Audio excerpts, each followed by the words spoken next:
Is it true there was only one speech written for that night? I was with, actually, Gisela Stuart, who did seem astounded by the result, delighted but astounded that Leave had won. And the only speech that had been written was the one to concede defeat. I think the more difficult speech to make would have been the one conceding defeat and working out how to do. A victory speech is always easier to write, so you do it more on the cuff. But you have an answer, so was there only one then?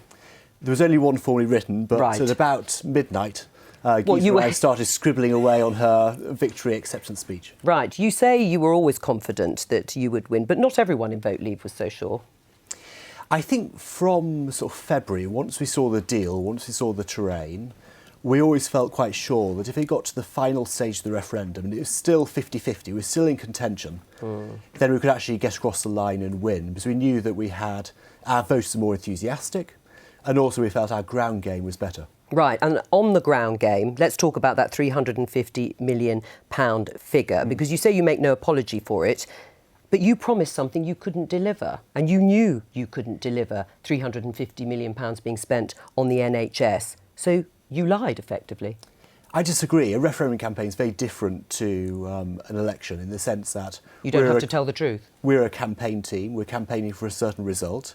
And we hoped that the government would use that money for the NHS. Right, but you didn't say that. You said, let's give our NHS the £350 million the EU takes every week. That was disputed, that £350 million was sent to the EU. In fact, it was disproved that it was actually sent to the EU. But then to promise that amount of money, which then people distanced themselves from immediately afterwards, was dishonest. I think the key point was that it could have been delivered by the government. We would like to have been delivered by the government, but Vote Leave didn't become the government afterwards. Right. What about the infighting that went on? I mean, you talked about that. You said that was very difficult to deal with. Was it something that really undermined the Vote Leave campaign? The key point was that we always had the vision of basically a cross-party, business-led campaign involving senior people from politics, business, the military, other walks of life. That was the best way of actually convincing those swing voters that actually it was a moderate, sensible, mainstream thing to do to Vote Leave. And that's why it's important that we weren't dominated by UKIP and had our separate independent campaign. You were on the Leave side, Fraser. Were you surprised?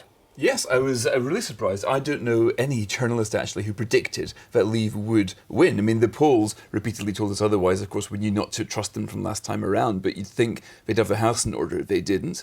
The momentum seemed to be going with the government's side. When you think about, you're pretty much every single member of the establishment on behalf of the status quo, the government, the opposition, the Bank of England, all these economists, and you had this ragtag bag, if you hope me to mind me calling you that, Matthew, of insurgents on the other side. So I don't know anybody who predicted a Brexit victory, but one arrived in what was certainly the most extraordinary political victory, I think, in our living memory. But it feels like a lifetime now since the vote, or it does to us anyway. Boris Johnson and Michael Gove, key personalities in that Leave campaign. They won the war, if you like, but they just haven't been anywhere in the piece.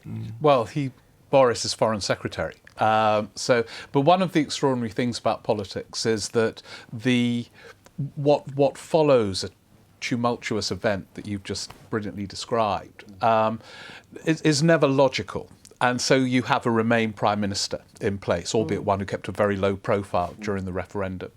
Michael Gove nowhere to be seen. And if the Boris Johnson thing was a surprise even to him, I think, in the end. What, becoming Foreign Secretary? Yes. But he had two surprises. Michael Gove suddenly standing, yes, which is an extraordinary sort of Shakespearean drama.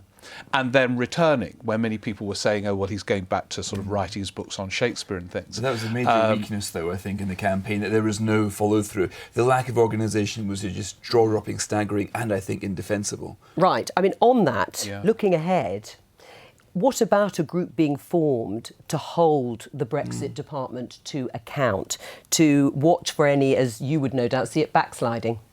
I would see it slightly differently. I think there's a need for a group to work with the government. You have groups like the Centre for Social Justice, who work very closely with Ian Duncan-Smith, or groups like the New Schools Network working with Michael Gove when he was at the Department for Education.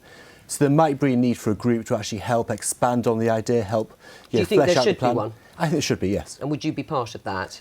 We'll have to wait and see. Right. I mean, this is what's being talked about now, is holding the government to account. Absolutely. I'd say the most important thing, to my mind, is the status of EU immigrants. Throughout the campaign, everybody in Brexit said there should be no question that the EU immigrants will